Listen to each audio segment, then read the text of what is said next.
Welcome to the wonderful rules lawyery world of jumping in Pathfinder 2e. I'm going to give an overview of these rules today, which I find very interesting because they're so damn specific.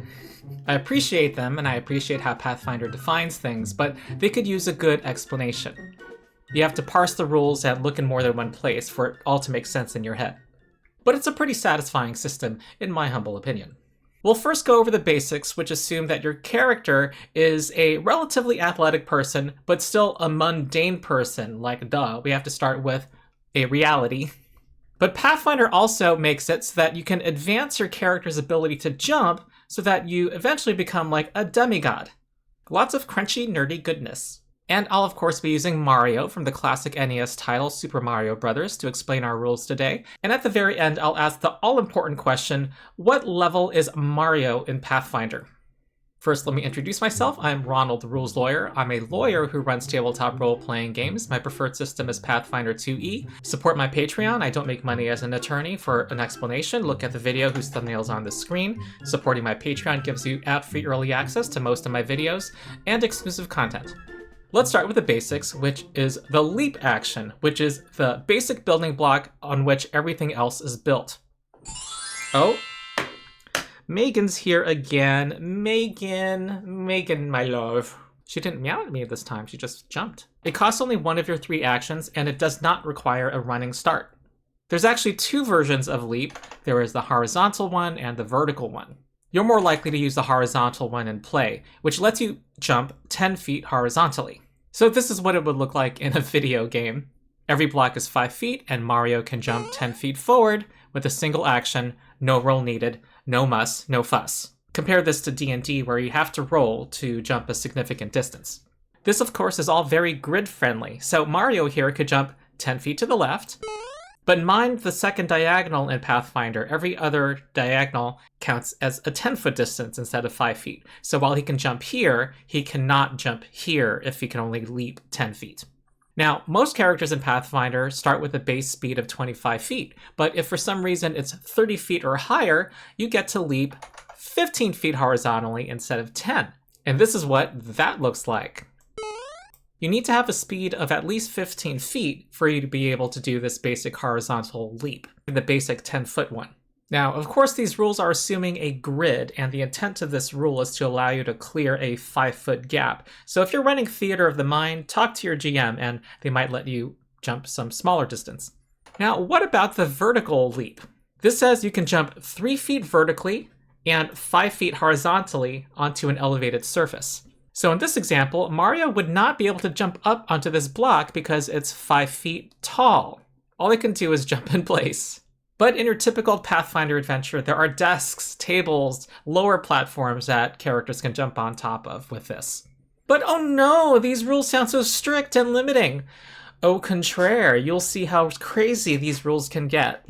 Off the bat, you're not limited to this. You can of course get a running start and do a long jump or high jump, which are defined in this system. By the way, in D&D, if you do a jump, you have to have a running start, and you're limited, hard capped, at your strength score in feet. You can never go any farther according to the rules as written. Sadness.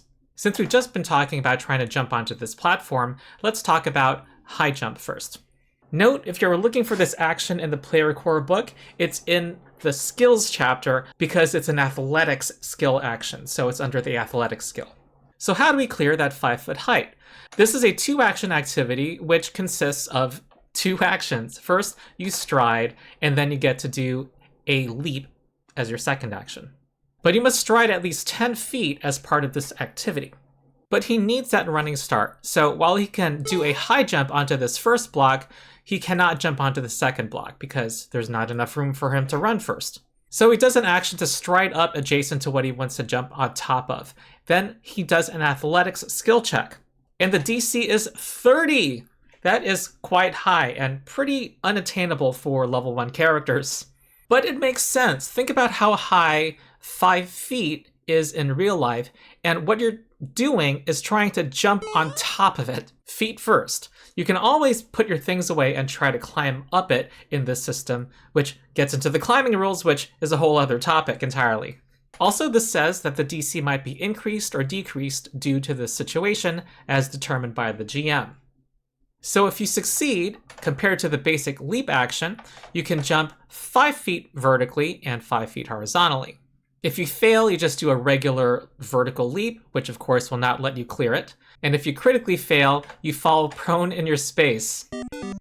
Now, a critical success, which requires rolling a nat 20 and getting a 30, or rolling a 40 total, lets you leap up to 8 feet vertically. Now think of how amazing that is in real life. The world record for the high jump is actually about 8 feet or 2.5 meters. And here you're landing on your feet. Now I want to make one rules clarification I think people will appreciate, but if Mario were to start here, he can immediately do a high jump onto this block because all this says is that he needs to stride at least 10 feet. He can stride back 5 feet and stride forward 5 feet and then do this high jump. Now, I want to note something very important for the rest of this video, which is that if you succeed, you are leaping, capital L, leaping 5 feet vertically and 5 feet horizontally. It basically just modifies your basic leap, and this becomes very important as we go into feats and other ways to buff your jumping ability. Another important thing to note, since we're talking about scaling heights, is that you can grab an edge in Pathfinder. So let's say Mario is here and wants to scale this 10-foot wall. He doesn't even need to do high jump. He can put his things away so that he can start climbing, and he would do the basic leap action and leap 3 feet up. Now I'm going to assume your player character is medium height, so about 5 or 6 feet tall. And if you stretch your arms above your head, you can grab the edge of something that's 10 feet high. Grab an edge requires an acrobatics check or reflex saving throw, your choice. Now onto long jump. Like high jump, this consists of 2 actions. You stride and must stride 10 feet first, and then you do a leap. It's a flat DC 15 athletics check, but that's simply to determine whether you fail. If you succeed, you leap a distance equal to your check result rounded down to the nearest 5 feet. These rules are clearly written with a grid in mind. If you're using Theater of the Mind and trying to traverse a gap, I would add feet to what you need to roll in order to account for what these rules are assuming. Also, you can't jump farther than your land speed, so if you roll 40 athletics, but your speed is only 25, you only go 25, which makes sense. If you fail, you make a normal horizontal leap. So Mario can jump over this gap with a roll of 20 or higher. Now, what if you were to roll 30? As the GM, despite what the rule says, I would allow him to elect to jump a shorter distance. Oh, and looky here, it's been errated to now say you leap up to a distance equal to your check result. So what I just said is now the rule. Now, a regular failure means you make a normal horizontal leap, which is bad here. Even if Mario had a high enough speed to leap 15 feet normally, he would only get this far. If he almost makes it to the other side, like here, I would allow him to do the grab and edge reaction to try to hang on. I wouldn't allow it if he critically failed, though, which, by the way, means you make a normal horizontal leap and then fall and land prone. So these are the basics for jumping in Pathfinder, and I'm going to note that you're pretty amazing as a level 1 character. Even if you're untrained in athletics, an average strength character can jump potentially 20 feet forward, 10 feet on average, which is a long distance. And what I really like about the system is that things are defined so that you feel the progress of your character as you get better. Because look how the proficiency system works. When you are trained in something, you get to add your level to your athletics skill. And you get a skill increase at 3rd level and every odd-numbered level thereafter. So it can get pretty gonzo pretty quickly. You do have to be level 7 before you can be master in something, and level 15 to be legendary, though. So let's look at a level 10 fighter, and here is our iconic fighter, Valeros, who decides to be master in athletics. And if you're a martial frontline fighter, you probably want to improve your athletics anyway because wrestling is so strong in the system. So what's his athletics bonus? First, his proficiency bonus is his level plus being master, so 10 plus 6. Then we add his strength score, or modifier actually, which is 5, and he can get a cheap item that gives him a +1 bonus, and it is now plus 22. The world record for the long jump is just over 29 feet, so he can beat the world record with an average attempt. So yeah, I like the feeling of measured progression. I've run campaigns where characters have had to jump from rooftop to rooftop, where jumping a 15-foot gap was a tense endeavor, but by the time they became level 10 or so, jumping longer gaps became trivial. And we haven't even scratched the surface yet because there are also feats that you can take and other power-ups to improve your jumping. And how feats and other things interact with those base rules is actually what prompted me to want to make this video in the first place, to organize my thinking around them. First, there are skill feats, athletic skill feats, because athletics is the jumping skill in this game. Every skill in Pathfinder has an accompanying set of skill feats that you can take so long as you have enough proficiency in that skill. It doesn't matter what your class is, so a wizard can do all of the amazing things we're about to see in this video. And you get many skill proficiencies and skill increases as a Pathfinder character over the course of your adventuring career. The first notable feat to talk about is Quick Jump, which just requires that you be trained in athletics. And pretty much every character can take this as your level 2 skill feat. It lets you do a high jump or long jump as a single action instead of two, and you don't have to get a running start first. So what does this look like in action? Here, Mario has no room to get a running start. However, he can spend a single action to jump up onto this block 5 feet if he can succeed on a high jump athletics skill check. He rolled 30 or higher, so here he goes. Here's a quick long jump.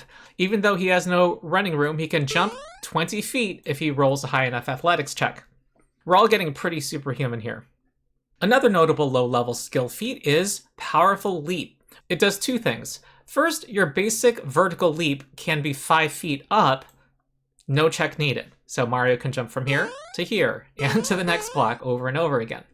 Also, it lets you travel 5 feet more horizontally. This can improve both the vertical leap and the horizontal leap. So Mario can jump 3 feet up and 5 feet forward, which in this case would not be high enough to surmount this block. Or Mario, if he has a high enough speed, who normally can leap 15 feet horizontally, this feat would let him leap 20 feet horizontally with a single action, with a basic leap.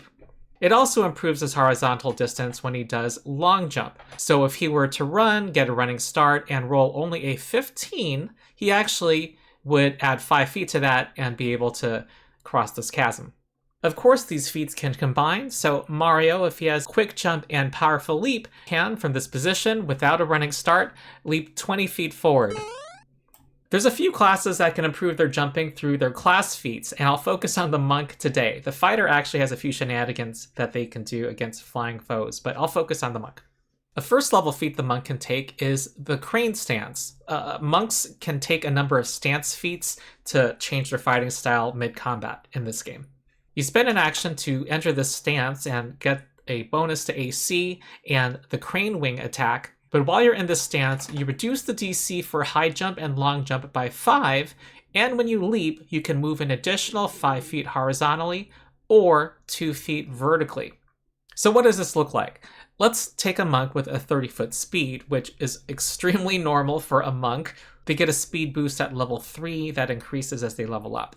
Without entering the stance, they can do a horizontal leap for 15 feet, do a long jump with their athletics check, do a vertical leap that goes 3 feet up and 5 feet across, or do a high jump, DC 30, that lets them go up 5 feet while doing so. But if they enter crane stance, all these numbers go up, and this is what it looks like. And it's probably not a bad idea for a monk player to write some of these things ahead of time. Now note, by rule, crane stance allows you to go 2 feet up while doing a long jump or horizontal leap. I, as the GM, would take into account the curve of your jump, of a long jump, and probably let you go up 2 feet while not going the full horizontal distance, even without this feat. Yeah, but now they can do a horizontal leap of 20 feet, no check needed, and go 5 feet farther horizontally or 2 feet farther up vertically. And note that this stacks with the powerful leap feat that we just looked at, because these don't give a types bonus. They just increase the distance you go with your leap action. And leap is a subordinate action to high jump and long jump. At level 2, monks can take Dancing Leaf. You are as light as a leaf on the breeze. When you leap or succeed at a high jump or long jump, increase the distance you jump by 5 feet. This stacks with everything we've talked about so far. And when calculating the damage you take from falling, don't count any distance fallen while you are adjacent to a wall. That's pretty cool. So these all stack. And so what can the monk do with these 2 feats? He can now do a horizontal leap with a single action and travel 25 feet. And all the distances increase as shown. So a level 2 monk can now leap up 10 feet with a single action, no check required. As you can see, with jumping upward, you don't improve how far you go up much with really high checks. It's through feats, and we're about to see items. And I'll note that if you can jump really high, up more than 5 feet upward, you have to take into account the following rules in Pathfinder. If you fall more than 5 feet, you fall prone and take damage equal to half the distance you fell. So this monk might want to take the catfall acrobatics skill feat. However, if they're next to a wall with dancing leaf, they don't have to worry. Alright, so now let's get to those items. Boots of Bounding are a level 7 magic item. They cost 340 gold. They give you a plus 5 foot item bonus to your speed, and a plus 2 item bonus to athletics checks, to high jump, and long jump. In addition, when you use the leap action, you can move 5 feet further if jumping horizontally, or 3 feet higher if jumping vertically. Now, I kind of don't like how this is written. Even with a vertical jump, you can move horizontally, so I am going to let these bonuses apply to either kind of jump, personally. Next are Spry Sinews, which are graphs that you can implant on a PC thanks to the Howl of the Wild book, expansion book. The level 3 version is 55 gold and lets you increase the horizontal distance of your leap by 5 feet and the vertical distance by 3 feet. And all of these things stack with each other and with the feats that we've just looked at. So what does this look like now? The first row is a normal character with a 30-foot speed.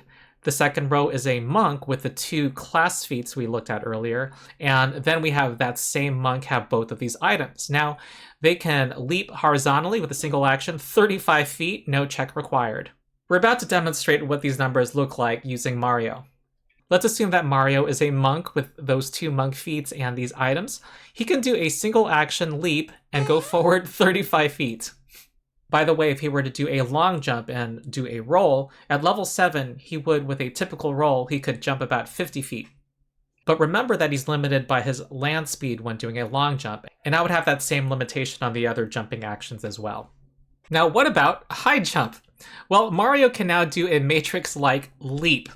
He can do a high jump upward, and he only needs to get a 25 if he is in crane stance instead of 30, and if he succeeds, he can jump up to this 20-foot high platform.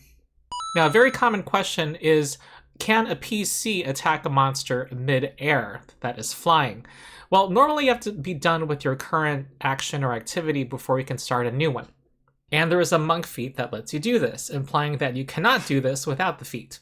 It also lets you avoid the falling damage of jumping really high. But what if you don't have the feat?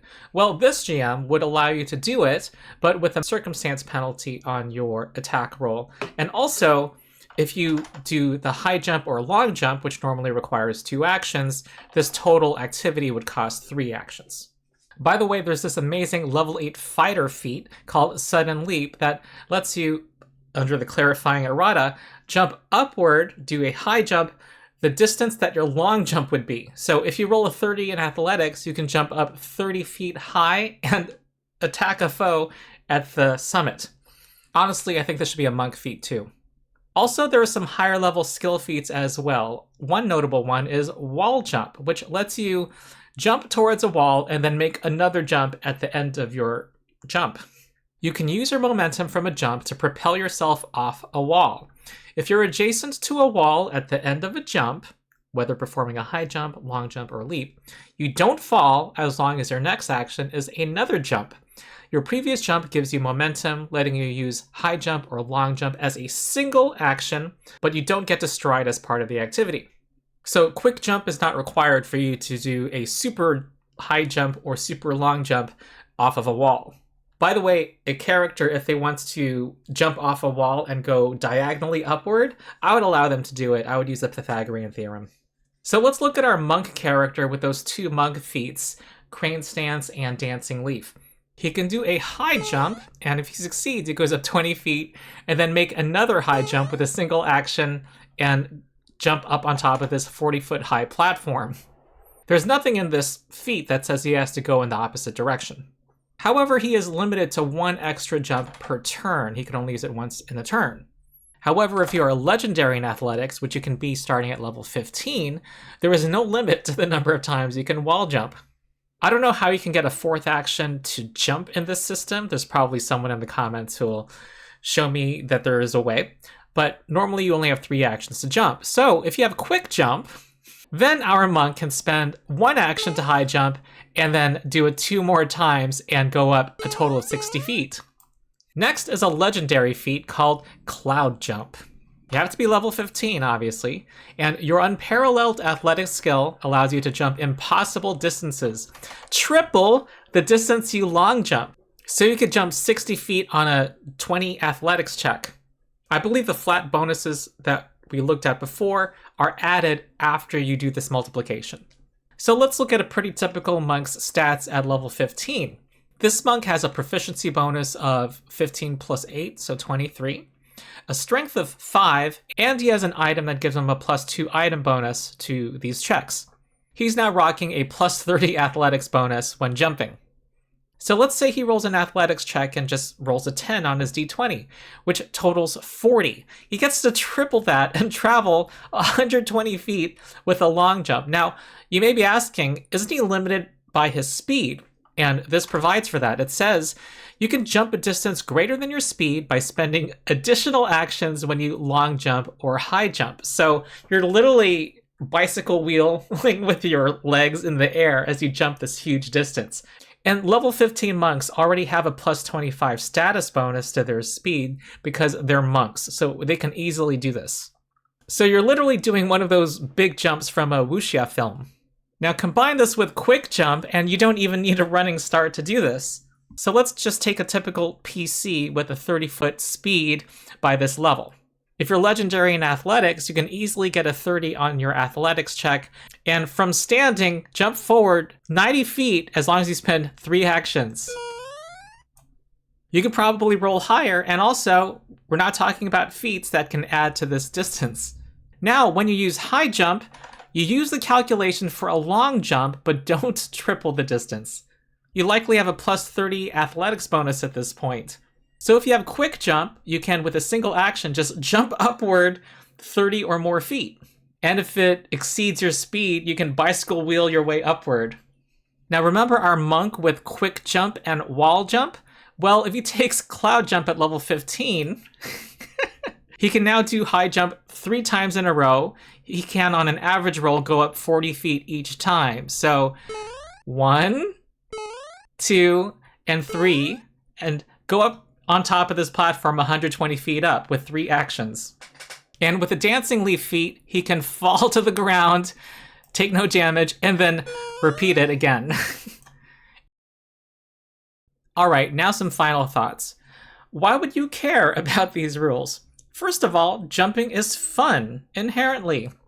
And jumping long distances is funner.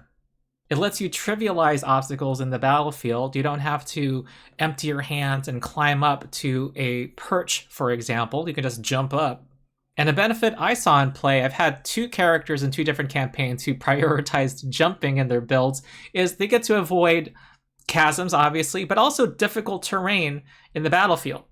And one of these characters was jumping so high that I ruled that they could jump over monsters' heads, so long as it was reasonable. So anyway, this is all, another reason why I really like Pathfinder. In D&D, and not just in D&D, there's the rule of cool, ask your GM. But it's also table dependent. You need to have a GM who'll play ball. And it also inherently kind of limits how amazing you can be. It's hard to say to a GM, can I jump 90 feet up to that platform? And it also means that without this kind of coded progression, that leveling up doesn't feel as meaningful. Pathfinder at high levels reaches a level of awesomeness that is not in other systems that I'm aware of. Well, actually, 4E is pretty heroic through its powers system. But I'm talking about skills here. And maybe someone in the comments will educate me of some other system I'm not aware of. But yeah, it's no longer GM dependent and rule of cool because we have rules of godliness. All right, now to answer the burning question, what level is Mario in Pathfinder? Okay, so let's have some starting premises. First, I think he is 5 feet tall because he's a little squat for a guy from his artwork, and it also easily fits our grid system that we're used to in Pathfinder, and the math is easier when everything is divisible by 5. He's about as tall as 1 block. So from standing in Super Mario Bros. NES version, he can jump from standing 20 feet up. So if he were to take the single action leap action, or he can jump 25 feet horizontally or clear a 4-block gap.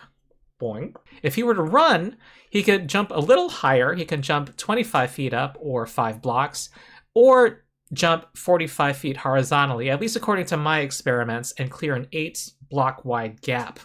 So I had a conundrum at this point because, okay, I was debating whether he should have magic items or not. If he does not, then he cannot reach these distances with the single leap action until he gets to level 15 and takes Cloud Jump and combines that with Quick Jump. But by the time he gets there, he's far exceeding those distances from standing. So what I've decided is that he actually will have access to magic items, but not be level 15, and he's actually quite similar to our level 7 monk earlier, who had the crane stance and dancing leaf feats, with Boots of Bounding and Spry Sinews. And Boots of Bounding is level 7, a level 7 item, and Spry Sinews were level 3. He can get those by level 7, obviously. Now, some of you may object that he is not a monk, that he doesn't seem like one, but I would retort that since his superpower is jumping, he clearly is a monk. It is apropos. All right, that's the wonderful rules lawyery world of jumping in Pathfinder 2e. I hope you enjoyed the video. If you did, please like and also subscribe and support my Patreon. You get ad-free early access to most of my videos and exclusive content. Also join my Discord community. There are over 6,000 of us. I hang out there a lot. We talk Pathfinder 2e and other gaming. And also, if you want to play Pathfinder 2e, we have a drop-in, drop-out organized play system called Endless Tale Tavern. So that's it. I've been Ronald the Rules Lawyer. I'll see you next time.